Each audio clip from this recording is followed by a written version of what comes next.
বাঘা আম্মু তুমি এইখানে ঘুমায় কেউ?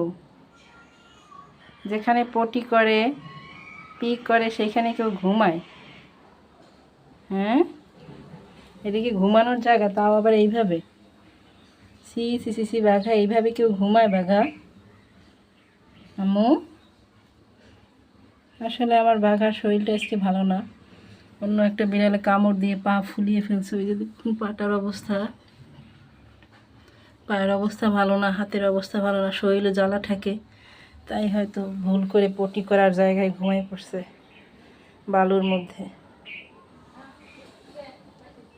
দেখেন কি একটা অবস্থা, এই বালুর মধ্যে কেউ ঘুমায়? ও কখনো ঘুমায় না, এরকম নোংরামি করে না। এখন ওকে আমার আবার মুছে দিতে হবে, ধুয়ে দিতে হবে। দাঁত বের করে ঘুমিয়েছে। ঘুমাও মা।